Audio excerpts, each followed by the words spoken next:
दोस्तों गाइस, आज हम बात करने वाले हैं कलेक्शन फ्रेमवर्क की। तो आज हम समझेंगे कैसे कलेक्शन काम करता है जावा के अंदर। तो बेसिकली मल्टीपल टाइप के डेटा स्ट्रक्चर की ऑलरेडी इंप्लीमेंटेशन दे रखी है जावा ने, तो कैसे हम इंप्लीमेंट कर सकते हैं बिना खुद का कोड लिख के। जावा ने जो ऑलरेडी इंप्लीमेंटेशन दे रखी है वो समझ रहे होंगे। इसके अंदर अलग अलग टाइप के डेटा स्ट्रक्चर इंप्लीमेंटेड है ऑलरेडी, जैसे कि hash set, hash map, array list, link list, stack, queues. ये सब खुद से बनाने की जरूरत नहीं है। तो वो कैसे काम करता, पूरे का पूरा स्ट्रक्चर कैसे काम करता समझेंगे आज। और इसके साथ ही आज हम लिस्ट इंटरफेस की बात कर रहे होंगे। तो आज हम ये सारी चीज़ें पढ़ने वाले हैं। सबसे पहले हम बात करेंगे कलेक्शन फ्रेमवर्क की, देन कलेक्शन इंटरफेस की, उसके बाद लिस्ट इंटरफेस की बात करेंगे। एक्चुअली ये कलेक्शन इंटरफेस के अंदर ही लिस्ट इंटरफेस होता है। बेसिकली लिस्ट इंटरफेस ने इंप्लीमेंट किया होता है कलेक्शन इंटरफेस।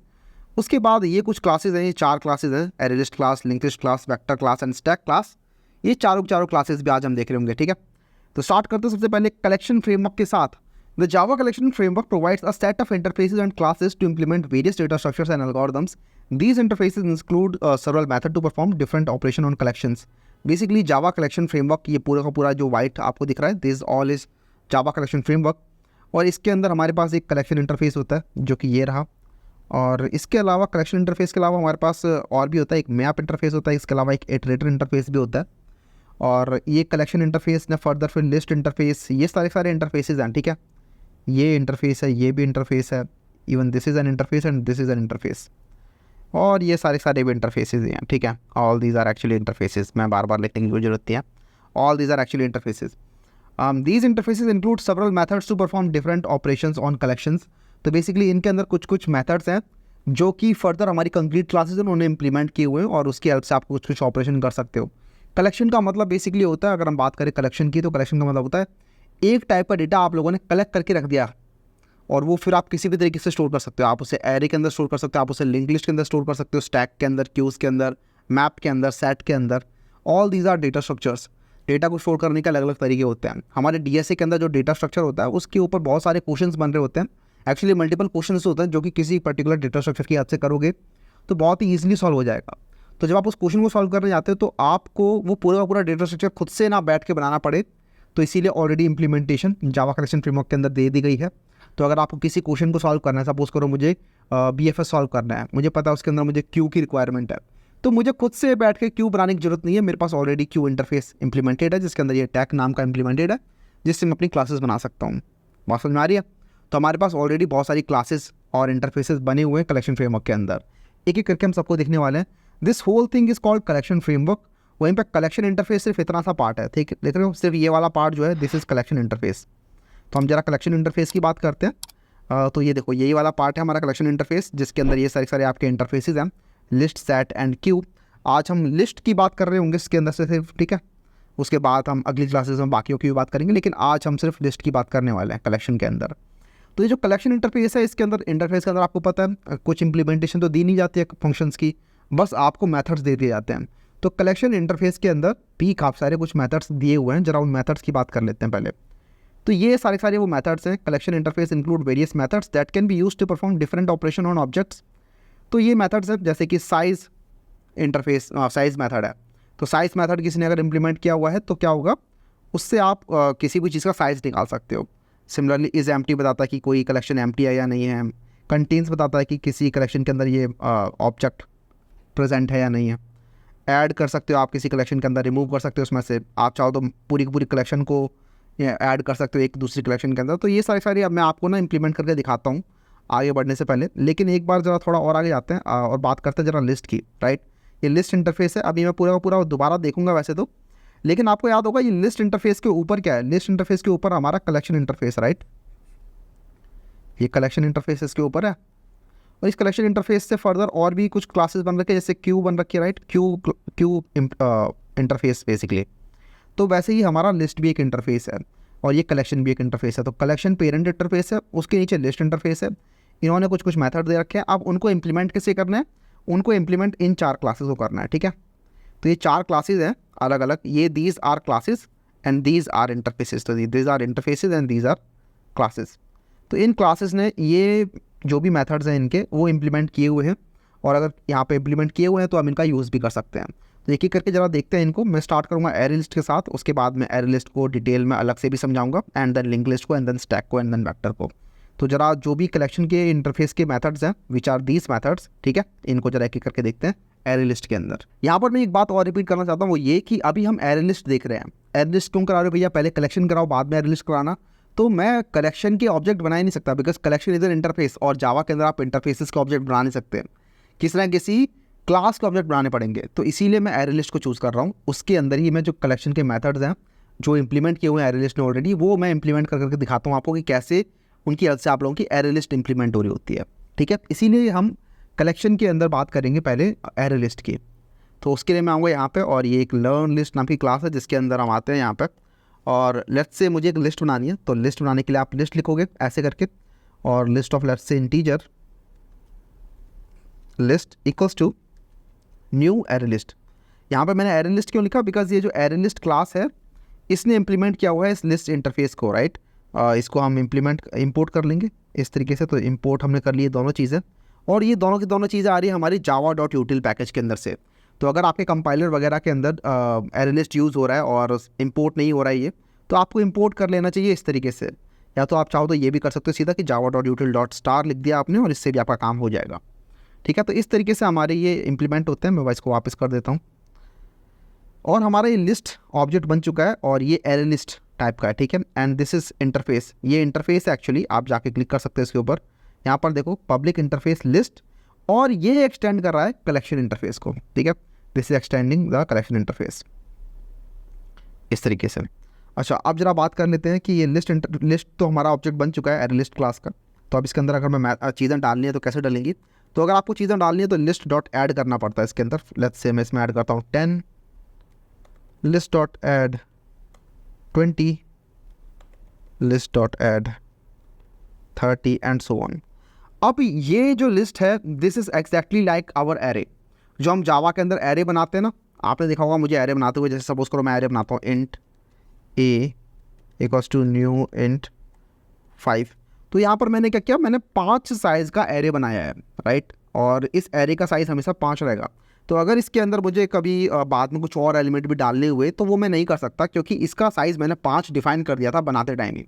तो जावा के अंदर जो एरेज होते हैं उनका साइज़ फिक्स्ड होता है। उनके अंदर अगर आपको फ्यूचर में लगता है रन टाइम पे कि मुझे कुछ और एलिमेंट डालने हैं, तो वो आप नहीं कर सकते, बिकॉज एरे का साइज़ फिक्स रहता है जावा के अंदर। अगर आपको एरे के अंदर कभी 10 एलिमेंट डालने हुए तो आपको अपने कोड में यहाँ पर चेंज करना पड़ेगा और इसको 10 करना पड़ेगा, which is not a required rate. आपको कई बार नहीं पता होता चीज़ों का साइज़ कितना होगा। फॉर एग्जाम्पल एनक्वीन प्रॉब्लम अगर दे रखी है और मैंने बोला कि सारे पाथ प्रिंट करके दिखाओ, तो आपको शुरुआत में नहीं पता कि कितने पाथ निकल के आने वाले हैं इसके अंदर, ठीक है, कितनी कन्फिग्रेशन निकल के आने वाली है इसके अंदर, नहीं पता शुरुआत में। तो वहाँ पे आप एरे यूज़ करोगे तो कितने साइज़ का एरे इनिशियलाइज करोगे, कुछ पता ही नहीं है, राइट। तो वहाँ पर ऐसी जगहों पे हमें एरे लिस्ट यूज़ करना चाहिए, because array lists are actually dynamic in size. यहाँ पर देखो, जब मैंने एरे लिस्ट बनाया तो मैंने कुछ साइज़ डिफाइन नहीं किया कि मेरा एरे लिस्ट कितने साइज़ का होना चाहिए, राइट। अब ये एरे लिस्ट के अंदर आप जितने मर्जी एलिमेंट डाल सकते हो इस तरीके से, 10, 20, 30, बाद में जितना मन करे आप इसमें एलिमेंट डालते रहो, ये अपने आप ही अकोमोडेट करता रहेगा उनको, ठीक है। तो this is dynamic in nature. इसके अंदर आप 100 एलिमेंट डालो, 200 एलिमेंट डालो, जितने मर्जी डालते रहो, फ़र्क नहीं पड़ता, ये अपने आप ही अकोमोडेट करता रहेगा उन एलिमेंट्स को। और अगर आपको एरे लिस्ट के अंदर एलिमेंट डालने हैं तो इस तरीके से ऐड मेथड यूज़ करते हो। अब ये जो ऐड मेथड है ये कहाँ से आया है, तो ये आया हमारा कलेक्शन इंटरफेस से, ठीक है। तो ये रहा कलेक्शन इंटरफेस, जिसके अंदर आप देख रहे हैं ये जेनेरिक सपोर्ट करता है। तो ये इंटीजर टाइप का है, तो यहाँ पर ई की वैल्यू होगी इंटीजर हमारे केस में। और इस तरीके से आप ऐड मेथड की हेल्प से add the specified element to the collection returns true if the collection changed as a result. और इसके अंदर एक और चीज़, ये हमेशा एंड में डालता है। तो अगर आप इसको प्रिंट कराओगे, इसको मैं प्रिंट कराता हूँ लिस्ट को, तो आप देखोगे 10, 20, 30 एक के बाद एक डल जाएंगे यहाँ पर, जैसा एक एरे के अंदर होता है, ठीक है। तो यहाँ पर भी कंटिन्यूअस फैशन में स्टोर हो रहे हैं। और एक्चुअली ये जो एरे लिस्ट है ना, ये अपने अंदर इंटरनली एक एरे ही बना रहा होता है। एरे लिस्ट की इंटरनल वर्किंग मैं आपको अभी फ्यूचर में भी अभी इसी क्लास में समझाऊंगा आगे। तो इस तरीके से बेसिकली ऐड मेथड काम करता है, और इसके अंदर ऑलरेडी 2 स्ट्रिंग मेथड बना होता है, जिसकी हेल्प से यहाँ पर ये कॉमा वगैरह लिख के आ रहा है और साथ में ये स्क्वायर ब्रैकेट बन के आ रहा है। ये सब 2 स्ट्रिंग मेथड की वजह से हो रहा है। अच्छा, इसके बाद अगला होता है साइज़। अगर आपको साइज़ पता करना है अपने एरे लिस्ट का, तो ये आपको बताएगा कि इस एरे लिस्ट के अंदर कितने एलिमेंट हैं, राइट। तो इस एरे लिस्ट के अंदर हमें दिख रहा है अभी 3 एलिमेंट डाले हैं मैंने, तो यहाँ पर 3 बता देगा ये इस तरीके से। ये सब के सब मेथड जो आ रहे हैं यहाँ पर कलेक्शन से आ रहे हैं, ठीक है। एरे लिस्ट के पास खुद से नहीं थे ये, एरे लिस्ट ने बस इनको इम्प्लीमेंट किया है। ये सब इसके पास कलेक्शन से आ रहे हैं। इसके अलावा कंटेन्स होता है जो कि बताता है कि कोई एलिमेंट प्रेजेंट है या नहीं है। तो फॉर एग्जांपल अगर मैं करता हूँ कि लिस्ट डॉट कंटेन्स, सपोज करो मैं चेक करना चाहता हूँ कि 20 प्रेजेंट है इसके अंदर, तो यहाँ पे अगर मैं रन करूँगा तो मुझे मिलेगा ट्रू, बिकॉज मुझे पता है 20 तो प्रेजेंट है इसके अंदर। बट अगर मैं इसमें 200 सर्च करने का ट्राई करूँगा तो 200 इसमें नहीं मिलेगा और यहाँ पर फॉल्स मिलने वाला है उस केस में, ठीक है। इसके बाद अगला होता है ऐड, हमने देख लिया है ऑलरेडी। रिमूव की हेल्प से आप लोग किसी एक पर्टिकुलर ऑब्जेक्ट को रिमूव कर सकते हो और ये रिमूव मेथड हमारा कलेक्शन इंटरफेस के अंदर होता है। तो आप कलेक्शन इंटरफेस के अंदर से आप बेसिकली किसी भी पर्टिकुलर एलिमेंट को रिमूव कर सकते हो, लेकिन यहाँ पे जो रिमूव मेथड है वो दो तरीके से ओवररिडन है, मैं आपको दिखाता हूँ। तो लिस्ट डॉट रिमूव, अब यहाँ पर देखो, यहाँ पर दो चीज़ें हैं, एक तो ऑब्जेक्ट ओ और एक इंट इंडेक्स, ठीक है। या तो आप एक ऑब्जेक्ट रिमूव कर सकते हो, ऑब्जेक्ट पास करोगे तो वो ऑब्जेक्ट रिमूव हो जाएगा। सपोज करो मैंने यहाँ पे स्ट्रिंग बनाए होते अनुज शिवम और ऐसे करके राम श्याम, ये मैंने 4 नाम डाले होते इसके अंदर, एरे लिस्ट ऑफ स्ट्रिंग। उसके बाद मैं रिमूव करता लेट्स से अनुज को, तो वो एरे लिस्ट के अंदर से अनुज नाम को रिमूव कर देता, ठीक है, बिकॉज आप वहाँ पे ऑब्जेक्ट पास कर रहे हो। वहीं पे आप चाहो तो इसके अंदर एक इंडेक्स भी पास कर सकते हो और ये उस पर्टिकुलर इंडेक्स का एलिमेंट भी रिमूव कर सकता है। जैसे मैं यहाँ पर सिंपल एक इंडेक्स पास करके दिखाता हूँ पहले आपको। सपोज करो मैंने इसके अंदर पास किया इंडेक्स 1, तो इंडेक्स 1 पे कौन सा एलिमेंट प्रेजेंट है, हमें पता है इंडेक्स 1 पे 20 एलिमेंट प्रेजेंट है, तो ये 20 को रिमूव कर देगा। यहाँ पर रन करते हैं, आप देखोगे 20 रिमूव हो जाएगा। और एक बार प्रिंट भी कर लेते हैं इस लिस्ट को रिमूव होने के बाद, ठीक है। इसको रिमूव करने के बाद प्रिंट किया मैंने, तो यहाँ पर 10 और 30 बचा, 20 रिमूव हो चुका है।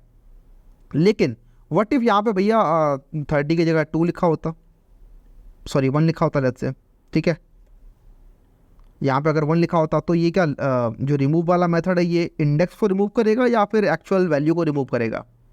तो देखो यार, ये फंक्शन जो है ये चाहे तो वैल्यू को भी रिमूव कर सकता है, लेकिन यहाँ पर देखो इसने इंडेक्स को ही रिमूव किया अभी। तो ऐसा क्यों हो रहा है, क्योंकि आप इसके अंदर अगर इंट वैल्यू पास करोगे तो वो इंडेक्स की तरह ट्रीट होगा। वहीं पर अगर आप इसके अंदर एक्चुअल ऑब्जेक्ट पास करोगे तो हमारे जो लिस्ट है ये इंटीजर टाइप का, राइट। तो अगर आप इसमें इंटीजर का ऑब्जेक्ट पास करोगे like this, integer dot value of let's से 1, इस तरीके से अगर आप इस तरीके से इंटीजर ऑब्जेक्ट पास करोगे तो ये डेफिनेटली इस 1 को रिमूव करेगा इस केस में, और अब आपको 10 और 20 मिलेंगे। इस बार ये 1 एक इंडेक्स नहीं है, इस बार ये जो 1 है ये एक ऑब्जेक्ट है, और आप देखोगे यहाँ पे 1 आपका रिमूव हो गया और 10 और 20 आपको मिल रहा है। तो इस तरीके से ये दो तरीके से ओवररिडन है हमारा ये मेथड। एक इंट लेता है तो इंडेक्स की तरह काम करता है, एक ऑब्जेक्ट लेता है तो ये प्रॉपर ऑब्जेक्ट को रिमूव कर सकता है। दोनों में से कोई भी सपोर्ट कर सकते हो आप, ठीक है। कंटेन्स ऑल चेक करता है कि कोई दूसरी कलेक्शन के अंदर जो भी एलिमेंट है वो सारे सारे मेरी इस कलेक्शन के अंदर प्रेजेंट है कि नहीं है। ये बेसिकली कुछ मेथड्स हैं जो कि फ्यूचर में अगर हम डीएसए के अंदर यूज़ करेंगे तो आपको मैं दिखाता रहूँगा। फिलहाल सारे सारे मेथड हमें बना के देखने की कोई ज़रूरत नहीं है। ऐड ऑल मेथड से हम क्या कर सकते हैं कि एक कलेक्शन के अंदर दूसरी कलेक्शन को पूरा का पूरा ऐड कर सकते हैं। फॉर एग्जाम्पल चलो मैं बना के दिखाई देता हूँ। लेट्स से कि हमारे पास एक लिस्ट है, एक लिस्ट ऑलरेडी प्रेजेंट है और मैं एक लिस्ट दूसरी बनाता हूँ। Let's say list of integer ही बनानी पड़ेगी बिकॉज कलेक्शन हमारे में सेम टाइप का होना चाहिए। ऐसा नहीं कि इंटीजर की लिस्ट के अंदर आप स्ट्रिंग की लिस्ट डालने का ट्राई करो, दैट इज़ नॉट सपोर्टेड। तो इसके अंदर हम एक लिस्ट 2 बनाते हैं। Let's say list 2 equals to new list, और इस लिस्ट 2 के अंदर मैं कुछ एलिमेंट डालता हूँ। Let's say list 2 dot add, इसके अंदर मैंने ऐड किया लेट्स से 1, दोबारा से ऐड कर दिया, ठीक है। और यहाँ पर 2 3, और मैं चाहता हूँ कि इस लिस्ट के अंदर जो मेरी ओरिजिनल लिस्ट थी इसके अंदर लिस्ट 2 के एलिमेंट भी डल जाएँ। तो मैं क्या करूँगा, एक काम करते हैं, इन सबको मैं यहाँ से कमेंट कर देता हूँ, ठीक है। और पहले मैंने लिस्ट को प्रिंट किया, उसके बाद मैं करूँगा लिस्ट डॉट ऐड ऑल। तो ऐड की जगह मैं कर दूँगा इसके अंदर ऐड ऑल। ऐड ऑल करने से क्या होगा कि आप इसके अंदर लिस्ट 2 को ऐड कर सकते हो पूरी की पूरी, ठीक है। तो बेसिकली मैंने क्या किया, जो मेरी ओरिजिनल लिस्ट थी विच इज़ 10 21, उसके एंड में मैंने 1 2 3 और ऐड कर दिया। तो आपको पता है इसका आउटपुट क्या होने वाला है, इसका आउटपुट होगा 10 21 1 2 3, राइट, इस तरीके से। तो पूरी की पूरी लिस्ट हमारी इसके अंदर घुस चुकी है और एक लिस्ट के अंदर आपने दूसरी लिस्ट ऐसे ऐड कर दी। अगला होता है रिमूव ऑल। ये बेसिकली एक कलेक्शन से दूसरे कलेक्शन के एलिमेंट जो भी कंटेन है वो रिमूव करने का काम में आता है। फॉर एग्जांपल हमारे पास 10 21 था एक लिस्ट के अंदर और दूसरी लिस्ट के अंदर था 1 2 3। तो अगर आप चाहते हो कि ये दो लिस्ट, सपोज करो वैन डायग्राम के अंदर ये दो लिस्ट हैं इस तरीके से, ये लिस्ट हमारे पास लिस्ट 1 है और एक लिस्ट हमारे पास लिस्ट 2 है, ठीक है। ये दिस इज़ लिस्ट 1 और लिस्ट 2। तो जो भी इसके अंदर इंटरसेक्शन पे जो भी एलिमेंट्स हैं आप चाहते हो वो एलिमेंट मेरे लिस्ट 1 में से रिमूव हो जाए, तो उसके लिए आप लिस्ट 1 डॉट रिमूव ऑल कर सकते हो और उसके बाद उसमें ये कलेक्शन 2 पास कर दोगे, बेसिकली ये वाली लिस्ट पास कर दोगे। तो जो भी मैचिंग एलिमेंट होंगे वो लिस्ट वन में से रिमूव हो जाएंगे। अभी हमें दिख रहा है कि वन एलिमेंट ऐसा है जो कि दोनों में है, यहाँ पर भी प्रेजेंट है वन, यहाँ पर भी प्रेजेंट है वन। तो अगर आप ऐड ऑल की जगह list one dot remove all करते हो और यहाँ पर लिखते हो लिस्ट डॉट रिमूव ऑल, और इसमें आप पास कर दोगे अपनी लिस्ट टू इस तरीके से, तो आपकी लिस्ट के अंदर से वो वन एलिमेंट रिमूव हो जाएगा। और क्योंकि वो वन एलिमेंट ही था जो कॉमन था दोनों के अंदर, राइट, ये वन एलिमेंट यहाँ पर भी है और वन एलिमेंट यहाँ पर भी है, इसी वजह से ये रिमूव हो गया। ऐड ऑल तो हमने देख ही लिया।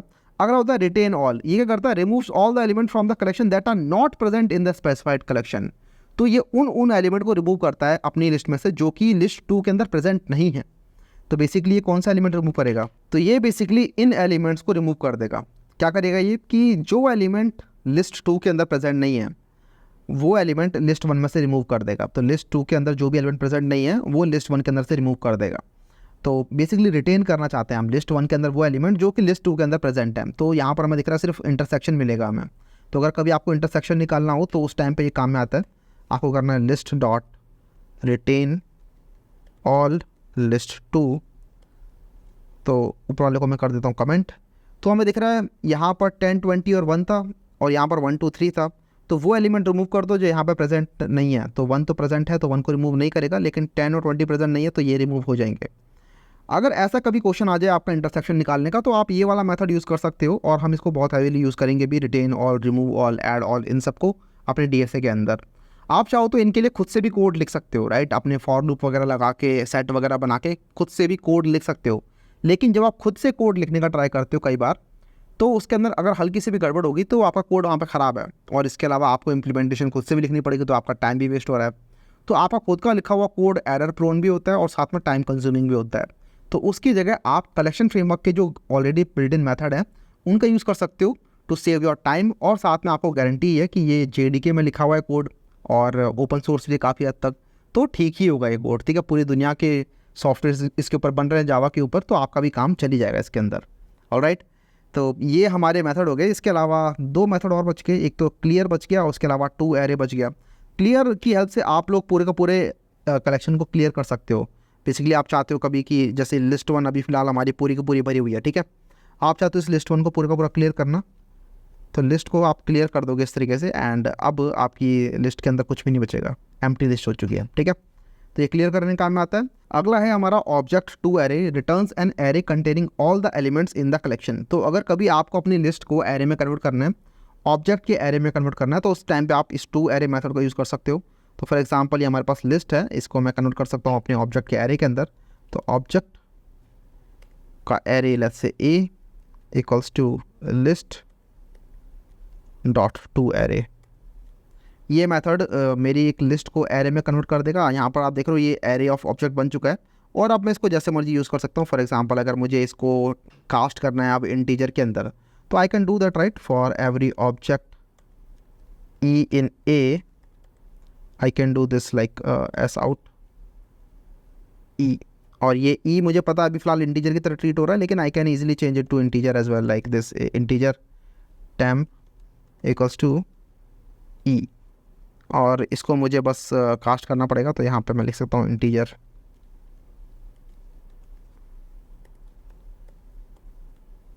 तो ये मेरा टैम्प जो है वो इंटीजर में भी कन्वर्ट हो जाएगा, और मैं इसके अंदर फिर इंटीजर वाले काम भी कर सकता हूँ। मैं चाहता तो उसको इंट में भी कन्वर्ट कर सकता हूँ बाद में।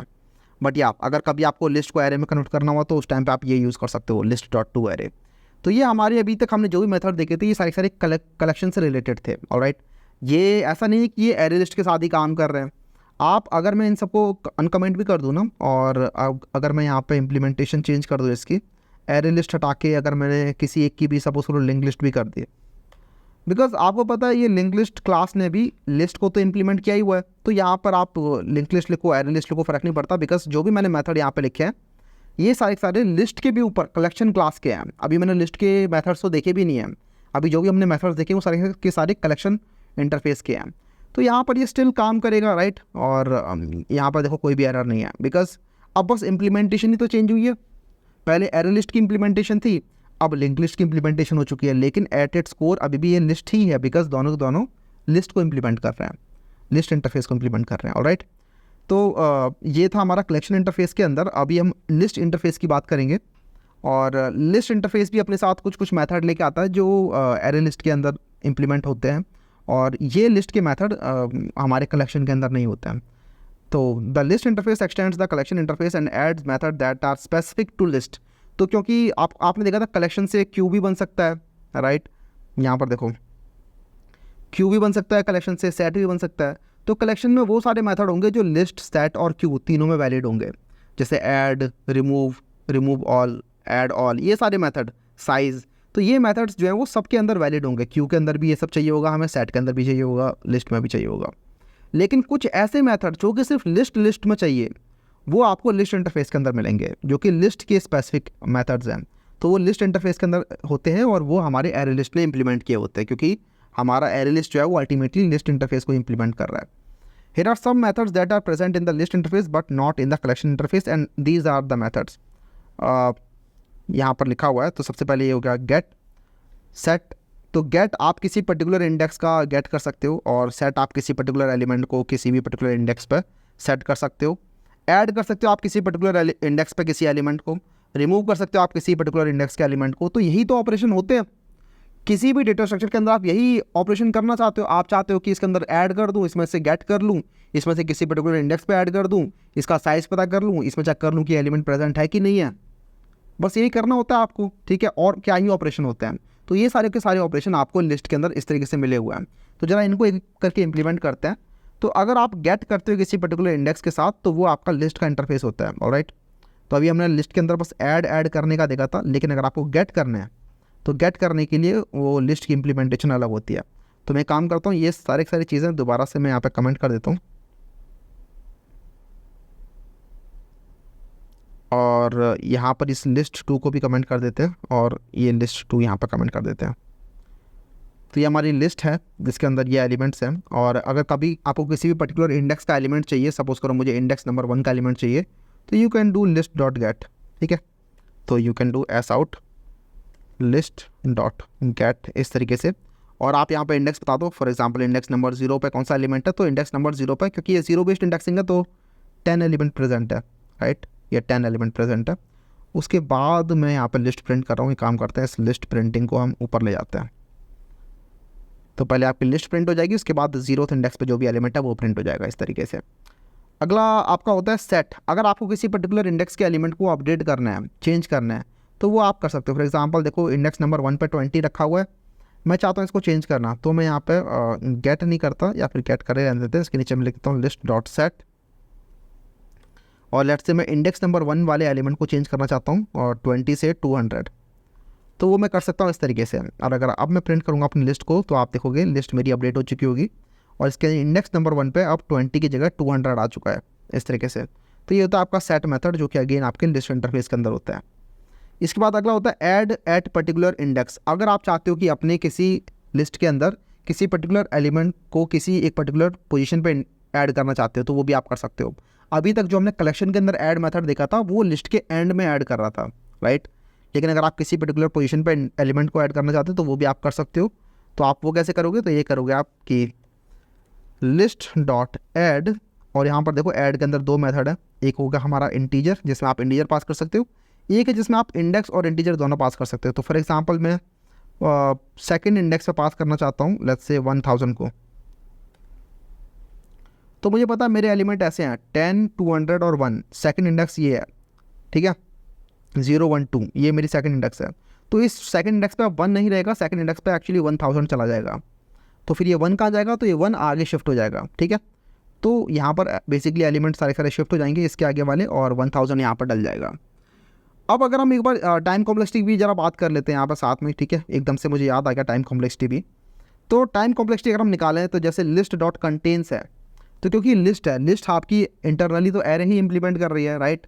तो अगर आप चेक करना चाहते हो कि कोई एलिमेंट प्रेजेंट है कि नहीं है लिस्ट के अंदर, तो उसकी टाइम कॉम्प्लेक्सिटी यहाँ पर बिग ऑफ एन होगी, क्योंकि आप पूरा का पूरा एक लीनियर सर्च लगा रहे होगे और चेक करोगे कि कोई एलिमेंट प्रेजेंट है कि नहीं है। लिस्ट के अंदर ऐड ऑल करोगे तो again big of n time complexity है। अगर क्लियर करोगे तो ये वाली बिग ऑफ 1 हो सकती है, बिकॉज ये पूरी लिस्ट को क्लियर कर देता है।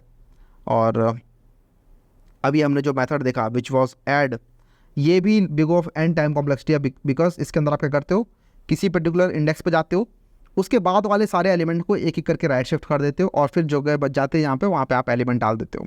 ये क्वेश्चन मैंने ऑलरेडी वैसे क्लास में कराया था कि आपको लिस्ट के अंदर अगर कहीं पे कोई एलिमेंट डालना हो तो वो कैसे डालोगे। सेम वही वाला कोड यहाँ पर भी लिखा होगा, जो हम आई थिंक इंसर्शन शॉर्ट में हमने देखा भी था, राइट। तो सेम टू सेम वैसे ही कुछ यहाँ पर भी है। इसके बाद अगला है रिमूव। आप किसी पर्टिकुलर इंडेक्स के एलिमेंट को रिमूव कर सकते हो, तो यू कैन डू दिस। जैसे अभी हमने देखा था रिमूव ऑल, राइट, और हमने ये भी देखा था वैसे रिमूव फ्रॉम एन पोजीशन। तो इंडेक्स पोजीशन आपने पास कर दी तो उससे भी रिमूव हो सकता है। यहाँ पे आई थिंक ये मेथड दोनों के अंदर प्रेजेंट है, लिस्ट डॉट रिमूव, राइट। तो आप इसके अंदर इंडेक्स पास करो और ये दूसरी पास करो। तो ये जो ऊपर वाला मेथड है ये आपका कलेक्शन इंटरफेस के अंदर से आया है, वहीं पे जो नीचे वाला मेथड है ये आपका लिस्ट इंटरफेस से आया है, ठीक है। तो ये दो मेथड अलग अलग है, ऊपर वाला कलेक्शन से आया है और नीचे वाला जो मेथड है, जैसे अगर मैं यहाँ पर 1 लिखूँगा और इस पर अगर मैं कमांड क्लिक करता हूँ तो ये मुझे लिस्ट इंटरफेस में लेके जा रहा है। वहीं पे अगर मैं इसमें न्यू इंटीजर पास करूँगा, इंटीजर डॉट वैल्यू ऑफ 1, तो ये वाला मेथड फिर मुझे कलेक्शन के अंदर लेके जाएगा। एक्चुअली यहाँ पर ही लेके गया ये, लेकिन ये मेथड यहाँ पर देखो, इस पर क्लिक करो, ओवरराइड्स मेथड इन कलेक्शन लिखा हुआ है यहाँ पे, इस पर क्लिक करोगे तो ये आपको कलेक्शन पे लेके चला जाएगा, देख रहे हो। तो वो मेथड बेसिकली कलेक्शन क्लास ने ओवरराइड किया हुआ था, ठीक है। तो दो मेथड है, एक आपका कलेक्शन क्लास से ओवरराइड होकर आया हुआ है और दूसरा मेथड आपका लिस्ट ने दिया हुआ है अपने आप ही। तो ये लिस्ट का मेथड हमने देख लिया। उसके बाद अगला हम देखते हैं इंडेक्स ऑफ। ये बताता है return the index of the first occurrence of the specified element in the list और -1 if the element is not present. तो अगर आपको कोई चेक करना है कि कोई एलिमेंट प्रेजेंट है कि नहीं है लिस्ट के अंदर, तो वो बेसिकली उसकी इंडेक्स बता देगा आपको। तो सिमिलर टू कंटेन्स ही है वैसे तो ये, जैसे कि मैं यहाँ से एलिमेंट्स को रिमूव कर देता हूँ कुछ और मुझे अगर प्रिंट करना है list dot index of, let's से मुझे 1 की इंडेक्स चाहिए कि 1 किस इंडेक्स पर प्रेजेंट है। तो 1 मुझे दिख रहा है यहाँ पर 2 इंडेक्स पर प्रेजेंट है, तो यहाँ पर प्रिंट होगा 2, ठीक है, 2 प्रिंट हो रहा है। पहले लिस्ट प्रिंट हो गई, उसका list dot gate 0 which is 10, उसके बाद यहाँ पे हमारा लिस्ट डॉट इंडेक्स ऑफ 1 आपका यहाँ पे 2 इंडेक्स पर प्रेजेंट है। अगर मैं यहाँ पे लिखता हूँ लेट्स से 100, तो आपको पता है 100 प्रेजेंट नहीं है, तो यहाँ पे -1 प्रिंट हो जाएगा। इसकी टाइम कॉम्प्लेक्सिटी भी बिग ऑफ एन आ रही है। बिग ऑफ एन क्यों? क्योंकि यहाँ पे अगेन एरे यूज़ हो रहा है इंटरनली, और एरे यूज़ हो रहा है तो आप एक लीनियर सर्च लगा रहे हो और चेक कर रहे हो कि कहाँ पर वो एलिमेंट प्रेजेंट है। उसके बाद लास्ट इंडेक्स ऑफ अगर पता लगाना है तो उसके लिए आप last index of method use कर सकते हो। ये आपका पीछे से चलना स्टार्ट होगा। तो इंडेक्स ऑफ मेथड आपका शुरुआत से चलना स्टार्ट होगा और जैसे इसको पहला एलिमेंट मिल जाता है जो मैच कर रहा है, वो उसकी इंडेक्स रिटर्न कर देता है, ठीक है। फर्स्ट अकरेंस, लास्ट अकरेंस पता लगानी तो आपको पीछे से आप लूप चलाना स्टार्ट करोगे और जैसे ही पहला एलिमेंट मिल जाता है आप वहाँ से रिटर्न कर दोगे। अगला है लिस्ट इटरेटर। बेसिकली ये रिटर्न करता है एक लिस्ट का इटरेटर। तो आप अपनी लिस्ट के अंदर इटरेट भी कर सकते हो मल्टीपल तरीकों से। तो पहले मैं एक काम करता हूँ, लिस्ट में इटरेट करने के अलग अलग तरीके दिखाता हूँ, उसके बाद मैं आपको लिस्ट इटरेटर भी समझाऊंगा। तो ये तो हमारी लिस्ट है, ठीक है। एक काम करते हैं, अब ये जो लिस्ट इटरेटर है इस वाले पार्ट को समझने के लिए हम एक और यहाँ पर दूसरी क्लास बना देते हैं और न्यू जावा क्लास लिस्ट मोर, कुछ भी मेरा नाम रख दिया इसका, ठीक है।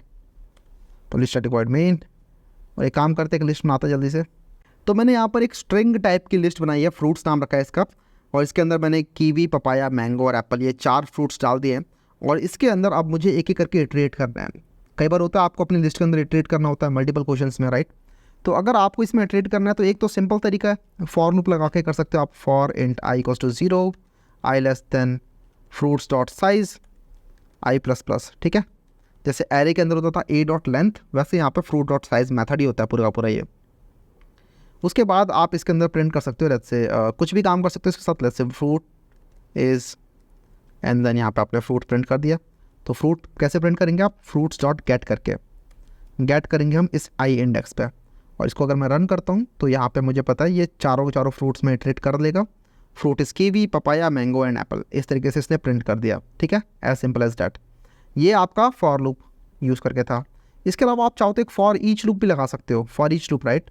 उसके लिए आपको क्या करना है, आपको पता है ये स्ट्रिंग टाइप का है, तो स्ट्रिंग फ्रूट इन फ्रूट्स, तो for each fruit in fruits आप इसे ऐसे पढ़ोगे, ठीक है। For each fruit in fruits do something, तो आई कैन डू दिस की फॉर ईच फ्रूट, और मैं यहाँ पे अपना फ्रूट प्रिंट कर दूंगा इस तरीके से। एंड अगर इसके रन करेंगे तो ये भी काम करेगा हमारा। तो ये दो तरीके हो गए हमारे इटरेट करने के।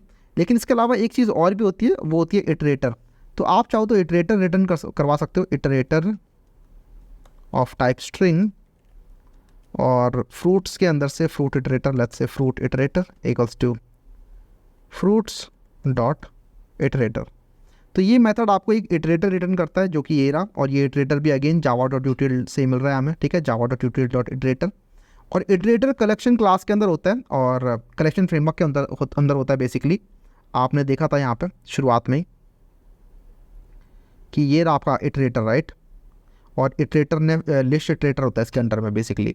तो इटरेटर हमें मिल गया है, और अब इस इटरेटर की हेल्प से आप लोग इटरेट कर सकते हो, किसी भी कलेक्शन के अंदर आप ऐसे इटरेट कर सकते हो। तो यहाँ पर हम इसे इटरेट करके दिखाते हैं। तो बेसिकली इसमें दो मेथड होते हैं, एक होता है हैज़ नेक्स्ट। तो while fruit iterator dot has next, जब तक इसके अंदर नेक्स्ट एलिमेंट प्रेजेंट है तब तक आप इसके अंदर नेक्स्ट एलिमेंट प्रिंट करते जाओ। तो फ्रूट इटरेटर डॉट नेक्स्ट, तो शुरुआत में फ्रूट इटरेटर ने बेसिकली पॉइंट किया होता है पहले एलिमेंट को, और जब आप पहले एलिमेंट का नेक्स्ट करते हो तो वो पहले प्रिंट करता है पहले एलिमेंट को एंड देन नेक्स्ट पे चला जाता है।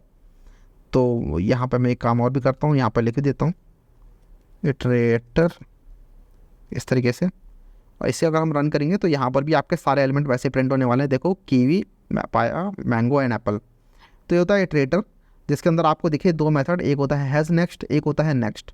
आप बोलोगे भैया ये इटरेटर का फ़ायदा क्या है? तो इटरेटर का फ़ायदा बेसिकली होता है कि कई सारी चीज़ें इटरेबल होती हैं। कई सारे कलेक्शन होते हैं जो कि इटरेबल होते हैं, जैसे कि स्टैक, क्यू और एरे लिस्ट भी, लिंक लिस्ट भी। तो ये वहाँ पर काम में आता है अगर आपको सभी को एक जैसा ट्रीट करना है। इटरेट करने के लिए अगर आपको अलग अलग फंडे नहीं लगाने सबके अंदर, तो आप बेसिकली उनका इटरेटर निकलवा लेते हो और इस तरीके से आप काम कर सकते हो। लेकिन अगर आप चाहते हो कि नहीं, मैं इसमें गेट करना चाहता हूँ या फिर मैं किसी में फॉर ईच लूप लगाना चाहता हूँ, तो वो भी आप कर सकते हो। मोस्टली डीएसए के अंदर अगर आपको कभी लगाना होगा तो आप ये वाला या फिर ये वाला यूज़ करोगे। मेरा पर्सनल फेवरेट ये वाला है, बिकॉज इसके अंदर कुछ भी इंडेक्स वगैरह की भी रिक्वायरमेंट नहीं होती है और ये फॉर ईच लूप से हो जाता है, ठीक है। तो ये हो गया आपका इटरेटर। इसके अलावा हमारे पास एक होता है लिस्ट इटरेटर। तो जो इटरेटर मेथड है वो तो हमारा कलेक्शन से आया है, ठीक है। ये जो इटरेटर है, ये मेथड पर अगर आप क्लिक करोगे तो ये जो लिस्ट है ये आपकी अगेन देखो ये कलेक्शन से आई है, ठीक है। This is coming from collection, क्योंकि कलेक्शन का उसने वहाँ पे एक्सटेंड किया हुआ है। बट इसके अलावा आपके पास एक होता है लिस्ट इटरेटर, और ये भी एग्जैक्ट सेम तरीके से काम करता है। बेसिकली आपको पता है कि ये तो एक लिस्ट ही है, array list is a list, right, fruits is a list. तो आप यहाँ पे लिस्ट इटरेटर कर सकते हो, बिकॉज यू नो कि ये तो लिस्ट है। लेकिन आपको ये भी समझना होगा कि ये लिस्ट के अलावा किसी और चीज़ के अंदर भी आप इटरेटर लगा सकते हो, बिकॉज वो कलेक्शन का पार्ट है। तो इटरेटर भी आप लिख सकते हो, and this is coming from collection. तो ये दो मेथड हो गए। इसके बाद अगला मेथड होता है हमारे पास एक सब लिस्ट। अगर आपको एक लिस्ट का छोटा पार्ट निकालना है कभी, तो उसके लिए आप सब लिस्ट यूज़ कर सकते हो। तो ये बेसिकली एक तरीके से सब स्ट्रिंग टाइप का मेथड है कि स्ट्रिंग के अंदर से छोटी स्ट्रिंग निकालनी है तो आप सब स्ट्रिंग यूज़ कर सकते हो। सिमिलर टू दैट एक लिस्ट के अंदर से आप फ्रॉम इंडेक्स और टू इंडेक्स बता के इन दोनों के बीच के सारे एलिमेंट लेके आ सकते हो। फ्रॉम इंडेक्स आपका इंक्लूडेड होगा, टू इंडेक्स आपका एक्सक्लूसिव होगा। तो बेसिकली सपोज करो ये हमारी लिस्ट है, राइट, इसके अंदर से मुझे एक दूसरी लिस्ट निकालनी है, list of string small list equals to fruits dot sub list, और यहाँ पर आप बताओगे कहाँ से कहाँ तक का निकालना है आपको। तो लेट्स से मैं बोलता हूँ कि 1 से लेके 2 तक का बता दो। तो इसमें 1 इंक्लूसिव होगा और 2 एक्सक्लूसिव होगा। तो इसके अंदर 1 से 1 बेसिकली पपाया निकल के आने वाला है। और अगर मैं इसको प्रिंट कराऊंगा स्मॉल लिस्ट को यहाँ पे, तो आप देखेंगे कि स्मॉल लिस्ट के अंदर सिर्फ पपाया पड़ा हुआ है। अगर मैं करता हूँ यहाँ पे 1 से लेकर 3 तक, तो मुझे पता है 1 इंक्लूडेड है, 2 इंक्लूडेड है, 3 इंक्लूडेड नहीं है, तो पपाया और मैंगो निकल के आने वाला है, ठीक है। इस तरीके से अगर आप ज़्यादा डालोगे तो फिर यहाँ पे index out of bound error आपको मिल जाएगा। यहाँ पे जैसे मैंने 6 डाला, जबकि 6 इंडेक्स यहाँ पे प्रेजेंट ही नहीं है, तो यहाँ पे सब लिस्ट चेक रेंज के अंदर एक index out of bound exception आ गया है, ठीक है। तो ये इस तरीके से काम करता है। इसके बाद अगला हम देखेंगे जावा एरे लिस्ट को। तो अभी तक हम वैसे एरे लिस्ट ऑलरेडी देख चुके हैं, बिकॉज हम लिस्ट वगैरह के तो ऑब्जेक्ट बना नहीं सकते, बिकॉज दीज आर इंटरफेसेस। तो एक बार तो हम देख ही चुके हैं, लेकिन एक बार ज़रा मैं आपको अलग अलग सारी क्लासेस दिखाना चाहता हूँ, क्योंकि सभी क्लासेस का अपना अपना अलग अलग इम्प्लीमेंटेशन है। एरेस की बात वैसे पूरी की पूरी हम करेंगे आगे फ्यूचर में, इवन हम लिंक लिस्ट की, क्यूज़ की, स्टैक की, सबकी बात अलग अलग कर रहे होंगे। ये बस आपको कलेक्शन फ्रेमवर्क समझाया जा रहा है अभी तो, कि कलेक्शन फ्रेमवर्क के अंदर ऑलरेडी ये सारे इम्प्लीमेंटेड हैं, तो इनको भी एक बार देख लो। फ्यूचर में इनके कॉरस्पॉन्डिंग जब हम क्वेश्चंस कर रहे होंगे तो इनको अलग अलग और डिटेल में भी समझ रहे होंगे। लेकिन एक बार ज़रा इनको और समझते हैं यहाँ पर भी। तो जावा एरे लिस्ट यहाँ पर है। In array we need to declare the size of an array before we can use it. Once the size of array is declared it's hard to change it. To handle this issue we can use array list class because it allows us to create resizable array. तो वही चीज़ है जो मैंने आपको पहले बताई थी कि एरे लिस्ट आपकी रिक्वायरमेंट ही क्या है एरे लिस्ट की, बिकॉज एरेज होते थे हमारे पास पहले, लेकिन एरेज को आप रिसाइज नहीं कर सकते बाद में। तो अगर आपको डायनेमिक चाहिए चीज़ें कि आपको फ्यूचर में चीज़ें और ऐड करनी है, आपको नहीं पता कितने साइज़ का मुझे एरे बनाना चाहिए शुरुआत में, तो वहाँ पे आप एरे लिस्ट यूज़ करोगे because these are resizable arrays. Unlike arrays, array list can automatically readjust their capacity when we add remove elements from them, hence array list are also known as dynamic arrays. ये तो हमने समझ लिया, लेकिन ये काम कैसे करते हैं तो जरा इंटरनल वर्किंग समझते हैं एरे लिस्ट की कैसे काम करता है। तो एरे लिस्ट अपने अंदर एक एरे को लेके चलता है। तो बेसिकली अगर सपोज करो एरे लिस्ट आपने बनाया, कभी भी आपने एक एरे लिस्ट बनाया तो आपने लिखा एरे लिस्ट एक वस्तु न्यू एरे लिस्ट, आपने ये किया, ठीक है। यहाँ पे मैं जेनेरिक वगैरह नहीं लिख रहा, लेकिन आप समझ सकते हो कि यहाँ पर जेनेरिक वगैरह भी लिखा होगा।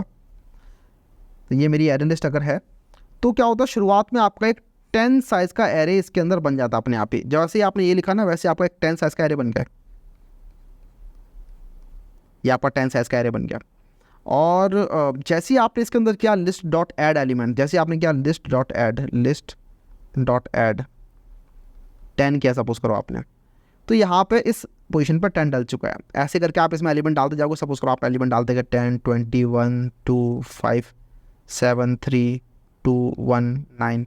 अब फिर से आपको तो पता नहीं कि इसके अंदर एलिमेंट कितने हैं, मतलब ये 10 साइज़ का एरे, 20 साइज़ का एरे, कुछ नहीं पता, राइट, क्योंकि ये सारी इंटरनल वर्किंग है इसकी। तो जैसे ही आप इसके अंदर बाद में जैसे 9 ऐड करने के बाद कुछ और ऐड करने का ट्राई करते हो, तो क्या होता है इसके अंदर रीसाइजिंग होती है। और रीसाइजिंग का तरीका क्या होता है, तो बेसिकली रीसाइजिंग होती है, और रीसाइजिंग ज़रूरी नहीं कि पूरा का पूरा एंड पे ही हो रही हो। कई बार एक थ्रेशोल्ड नाम का वेरिएबल भी होता है लिस्ट के अंदर, वो बताता है कि मुझे कब रीसाइजिंग करनी है। बेसिकली कब मुझे, जैसे कि सपोज करो 0.75 अगर है, तो इसका मतलब जैसे ही एरे का, इसमें जो एरे का साइज़ है वो इसकी कैपेसिटी का 0.75 हो जाता है, वैसे मुझे रीसाइजिंग कर देनी है। अगर ये 1 हो रखा है तो इसका मतलब जैसे ही मेरा एरे का साइज़ पूरा बढ़ जाता है उसके बाद मुझे रीसाइजिंग करनी है।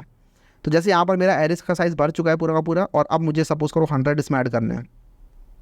100 ऐड करने की जगह तो यहाँ पर है नहीं, क्योंकि ये 10 साइज़ का एरे है। तो एरे लिस्ट अपने आप ही क्या करेगा, एरे लिस्ट अपने आप ही रीसाइजिंग करेगा। रीसाइजिंग का जो लॉजिक होता है वो कुछ ऐसा होता है। तो इसका बेसिकली न्यू साइज़ हो जाएगा यहाँ पर, न्यू साइज़ वो जगह आपका जो भी ओल्ड साइज़ था, old size multiply by 3 divide by 2 and +1, इस तरीके से। तो अगर सपोज करो इसका साइज़ अभी 10 था, तो ये हो जाएगा 10 multiply by 3 which is 30 divide by 2 which is 15 +1 which is 16। तो यहाँ से आएगा आपका 16। तो ये क्या करेगा, एक नया एरे बनाएगा 16 साइज़ का, ठीक है। तो एक नया एरे बन गया, सपोज करो यहाँ पे एक नया एरे बन गया, और ये 16 साइज़ का है, और अभी एकदम खाली है। तो अभी एकदम खाली है। उसके बाद अगला स्टेप होगा, ये सारे एलिमेंट को उठा के यहाँ पे कॉपी करेंगे, ठीक है। तो यहाँ पे कॉपी ऑपरेशन चलेगा। तो ये सारे एलिमेंट एक एक करके उठाए जाएंगे यहाँ पे और डाले जाएंगे इधर। और उसके बाद जो फर्दर आप 100 डालना चाह रहे थे, 100 आपका एंड में डल जाएगा इस तरीके से। तो पहले तो ये एलिमेंट सारे कॉपी हो गए इधर, और उसके बाद एक एलिमेंट और डल गया। तो आपको ये जो रीसाइजिंग हुई इसकी टेंशन लेने की ज़रूरत नहीं है। इसलिए कहते हैं जो आपके एरे होते हैं वो रीसाइजेबल होते हैं, अपने आप ही डायनेमिकली चेंज होते रहते हैं, बिकॉज जो भी इसके अंदर इंटरनल एरे डाला हुआ है उसकी जो रीसाइजिंग होती है वो एरे लिस्ट की इंप्लीमेंटेशन खुद देख रही होती है। आपको उसकी टेंशन लेने की ज़रूरत नहीं है, ठीक है। बट स्टिल आपको इंटरनल वर्किंग पता होनी चाहिए एरे लिस्ट की, एरे लिस्ट कैसे काम करता है। तो यही सेम चीज़ मैंने यहाँ पर लिखी हुई है। Initially the array has a certain capacity which is 10 and as elements are added it fills up when the capacity is reached. तो एक कैपेसिटी होती है इसके अंदर, और जब कैपेसिटी रीच हो गई, array list creates a new larger array and copies the element from the old array to the new one. The process of resizing and copying is transparent to the user. User को पता नहीं चलता इसके बारे में. However, frequent resizing operation can lead to performance overhead. So the array list increases its capacity by a certain factor to minimize the frequency of resizing. तो basically अगर आप बार बार इसके अंदर रिसाइजिंग करोगे, सपोज करो आपने सिर्फ एक ही एलिमेंट डाला तो रिसाइज किया, फिर अगला एलिमेंट डाला तो दोबारा रिसाइज किया, तो बस एक एक एलिमेंट रिसाइज करने से बढ़िया आप इसके अंदर एक फैक्टर से मल्टीप्लाई कर देते हो। तो आपने क्या किया, सीधा 10 साइज़ से सीधा 16 साइज़ कर दिया। अगर 10 साइज़ से 11 साइज़ का बनाते तो कुछ फ़र्क ही नहीं पड़ता, राइट। अगर सीधा 10 से 11 का बनाते, सपोज करो पहले 10 साइज़ का एरे था, अब 11 साइज़ का बना दिया, फिर बाद में कोई एलिमेंट आया फिर 12 साइज़ का बना दिया, तो आप बार बार वो कॉपी पेस्ट कर रहे हो, राइट। एक नया लिस्ट बनाया उसमें कॉपी किया, तो इसलिए आप बार बार ये नहीं करते। वही लिखा हुआ यहाँ पर, फ्रीक्वेंट रिसाइजिंग नहीं करना चाहते आप, तो ये नहीं करते आप, सीधा आप 10 से बना देते हो आप 16 साइज़ का। फॉर्मूला आपको पता ही है कि इसको मल्टीप्लाई करेंगे 3 से डिवाइड बाई 2 प्लस 1। सिमिलरली इसको मल्टीप्लाई करेंगे 3 से डिवाइड बाई 2, तो ये हो जाएगा आपका 48 divide by 2 which is 24 plus 1 which is 25। तो अगला जो बनेगा, जैसे इसके अंदर 16 साइज़ कंप्लीट हो जाएगा, उसके बाद जो अगली लिस्ट बनेगी वो अपने आप ही 25 साइज़ की बन जाएगी। और उसके बाद तब तक रिसाइजिंग नहीं होगी जब तक 25 एलिमेंट नहीं हो जाते। अगर आपको इससे भी ज़्यादा एलिमेंट डालने पड़ रहे हैं तो फिर अगेन सेम फॉर्मूला लगेगा और सो ऑन, आपका ये रिसाइजिंग होती रहेगी।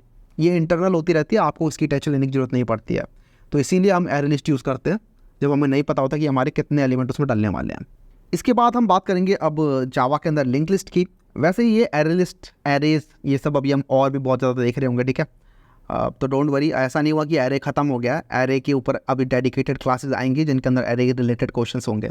और एरे तो ऐसा है कि हर जगह यूज़ होता ही होता है, ठीक है। आप ग्राफ करोगे, ट्री करोगे, और भी मल्टीपल चीज़ें करोगे, सबके अंदर एरे कहीं ना कहीं लग रहा होगा।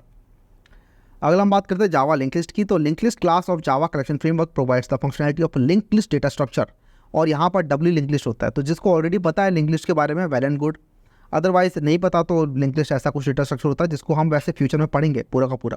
तो लिंक लिस्ट को हम पूरा का पूरा डेडिकेटेडली समझने वाले हैं और वहाँ पे हम खुद की भी लिंक लिस्ट बनाएंगे, लेकिन ऑलरेडी भी लिंक लिस्ट आपको दिया होता है जावा के अंदर।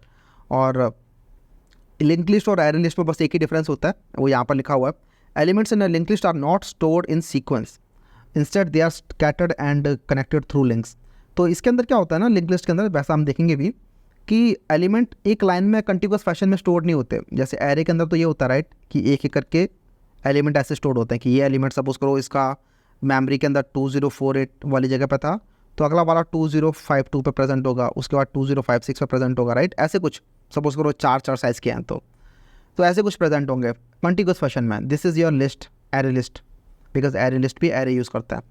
बट आपका जो लिंक लिस्ट होता है वो ऐसे स्टोर नहीं होता। लिंक लिस्ट के अंदर ये होता है कि एक यहाँ प्रेजेंट है, सपोज करो ये 2048 पे प्रेजेंट है, तो एक सपोज करो 5014 पे प्रेजेंट है, और एक कहीं और प्रेजेंट है 9713 पे प्रेजेंट है। तो इस तरीके से एलिमेंट्स प्रेजेंट होते हैं। और फिर ये कनेक्टेड कैसे होते हैं, तो इनके अंदर कुछ कुछ कनेक्शन बिठाए होते हैं जिससे कि एक दूसरे से कनेक्टेड होते हैं। तो यहाँ पर नेक्स्ट और प्रीवियस का कंसेप्ट होता है कि आपने बता दिया कि नेक्स्ट एलिमेंट कौन सा है। हर एक एलिमेंट को पता है कि उसका नेक्स्ट एलिमेंट कहाँ प्रेजेंट है। तो एड्रेस ऑफ नेक्स्ट आपने स्टोर किया होता है कि डॉग ने अपने नेक्स्ट का एड्रेस स्टोर किया हुआ है इस जगह पे।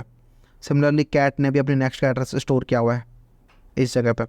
और साथ ही में इन्होंने अपना प्रीवियस भी स्टोर किया होता है। इस तरीके से आपकी एक डब्ल्यू लिंक लिस्ट बनती है। और जो जावा के अंदर लिंक लिस्ट की इंप्लीमेंटेशन होती है वो डब्ल्यू लिंक लिस्ट के थ्रू ही बन रही होती है। ज़्यादा लिंक लिस्ट में अभी घुसने की ज़रूरत नहीं है, लिंक लिस्ट को बहुत अच्छे से समझने की भी ज़रूरत नहीं है, बिकॉज इसको हम अच्छे से बाद में समझ रहे होंगे। लेकिन मैं आपको एक चीज़ बताता हूँ कि आपको अगर link list in collection framework समझना है तो all you have to do is this, array list की जगह लिंक लिस्ट कर दो और ये स्टिल सेम है, सब कुछ अभी भी सेम टू सेम है।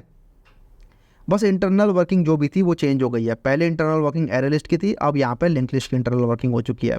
तो पहले इसके अंदर एक एरे बन रहा था, राइट, और उसका कुछ साइज डिफाइंड था, बट अब इसके अंदर नोड्स बन रहे हैं, लिंक लिस्ट के नोड्स बन रहे हैं, ठीक है। तो लिस्ट है अभी भी और सारे लिस्ट वाले मेथड अभी भी काम कर रहे हैं, बट आपकी जो वर्किंग थी वो चेंज हो गई है। लिंक लिस्ट को हम और अच्छे से बाद में भी समझेंगे, आगे मूव करते हैं। लेकिन अभी और अब वेक्टर की बात करते हैं। तो वेक्टर क्लास भी आपके लिस्ट ने वेक्टर क्लास ने भी लिस्ट को इम्प्लीमेंट किया होता है। तो एक बार जरा लिस्ट इंटरफेस को दोबारा देखते हैं। ये आपका लिस्ट इंटरफेस था, इसका हमने एरे लिस्ट तो देख ही लिया है, लिंक लिस्ट भी देख लिया। अगला हम स्टैक और वेक्टर देख लेते हैं। तो वेक्टर जो होता है ना, ये बहुत कम ही आप लोग यूज़ करते हो। Vectors are also like array list, लेकिन वेक्टर्स जो होते हैं वो सिंक्रोनाइज्ड सपोर्ट करते हैं। यहाँ देखो, the vector class synchronize each individual operation. तो इसके अंदर जितने भी ऑपरेशन होते हैं आपके, गेट, ऐड, सेट, जितने भी, ये सारे के सारे मेथड आपके सिंक्रोनाइज होते हैं। सिंक्रोनाइज मतलब कि आप इसके अंदर एक थ्रेड बता सकते हैं कि मैं इस ऑपरेशन को कर रहा हूँ, तो इसके ऊपर लॉक लगा दो इस लिस्ट के ऊपर, और अभी फिलहाल कोई और थ्रेड इसके ऊपर ऑपरेशन नहीं कर सकता है। तो कई बार होता है क्या, मल्टी थ्रेडेड एनवायरनमेंट में क्या होता है कि मल्टीपल थ्रेड हो सकता है एक ही साथ एक लिस्ट को एक्सेस करने का ट्राई करें। और अगर एक साथ मल्टीपल थ्रेड एक लिस्ट को एक्सेस करने का ट्राई करते हैं तो रेस कंडीशन की वजह से कई बार आपको डेटा में इनकन्सिस्टेंसी देखने को मिल सकती है। अगर दो लोगों ने एक साथ किसी एक जगह को रीड किया, या फिर एक बंदा रीड कर रहा है उसी टाइम दूसरे बंदे ने भी राइट कर दिया सेम टाइम पे, तो गलत डेटा रीड या राइट हो जाएगा। बात समझ में आ रही है? या दोनों थ्रेड ने एक साथ राइट करने का ट्राई किया, सपोज करो एक ही जगह पे एक ही टाइम पे, तो गलत चीज़ ओवरराइड हो जाएगी, राइट। तो ये आप नहीं चाहते हो। तो ऐसे टाइम पे जब आपको दिख रहा है कि आपको मल्टी थ्रेडिंग सपोर्ट करना है, वैसे मल्टी थ्रेडिंग वगैरह हम पढ़ नहीं रहे होंगे अपने इस कोर्स में, लेकिन कुछ कुछ जगहों पर जहाँ पे आपका मल्टी थ्रेडिंग सपोर्टेड होता है उस जगह पे आप वेक्टर बना रहे होते हो, बिकॉज वेक्टर के अंदर सारे सारे जो ऑपरेशन होते हैं उनमें सिंक्रोनाइजेशन लगा होता है। तो बेसिकली ये सारे सारे ऑपरेशन में पहले लॉक लगाया जाता है। वो मल्टी थ्रेडिंग का कंसेप्ट होता है कि उसमें पहले लॉक लगाएंगे, उसके बाद उसमें ऑपरेशन परफॉर्म करेंगे, अंदर वो लॉक को रिलीज करेंगे। If you want to perform some operation on vectors, the vector class automatically applies a lock to that operation so that एक बार में एक ही थ्रेड एक्सेस करे, दूसरा थ्रेड वेट करता रहता है basically. It is because when one thread is accessing a vector and the same time another thread tries to access it, an exception called concurrent modification exception is generated. Hence, this continuous use of lock for each operation makes vector less efficient. तो vectors आपके less efficient होते हैं क्योंकि इसके अंदर पूरे time एक overhead लग रहा होता है। overhead किस चीज़ का? लॉक लगाने का, लॉक रिलीज करने का। तो आपको रिकमेंड किया जाता है कि आपको अगर यूज़ करना है कभी तो एरे लिस्ट यूज़ करो, वेक्टर कभी मत यूज़ करो नॉर्मल कामों के लिए। और डीएसए के अंदर हम नॉर्मल काम ही कर रहे होंगे, डीएसए के अंदर हम मल्टी थ्रेडिंग वगैरह नहीं कर रहे होंगे कभी भी, ठीक है। तो आप वेक्टर कभी यूज़ नहीं करोगे, लेकिन पता रहना चाहिए वेक्टर के बारे में भी। However in array list methods are not synchronized. Array list के अंदर मेथड सिंक्रोनाइज नहीं होते, तो एरे लिस्ट के अंदर रेस कंडीशन आ सकती है अगर आपने मल्टीपल थ्रेडेड इन्वायरमेंट में काम कर रहे हो तो, लेकिन मल्टीपल थ्रेडेड इन्वायरमेंट में काम करेंगे ही नहीं हम कभी भी, तो हम एरे लिस्ट यूज़ करेंगे जिसके अंदर ओवरहेड भी कम है, तो ये ज़्यादा एफिशिएंट भी है। अगला हम देखते हैं जावा स्टैक। एक और चीज़, आप अभी के अभी इसको वेक्टर में कन्वर्ट कर दोगे तो कुछ फ़र्क नहीं पड़ेगा, यहाँ पे लिख दोगे vector and this will still work because सारे के सारे मेथड तो लिस्ट से या फिर कलेक्शन से आ रहे हैं, राइट।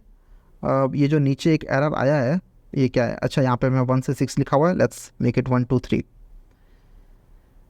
तो वो एरर भी चला गया आपका, ठीक है। तो यहाँ पे वेक्टर लिखो, लिंक लिस्ट लिखो, एरे लिस्ट लिखो, या फिर अगला जो है हमारा स्टैक लिखो, फ़र्क नहीं पड़ता।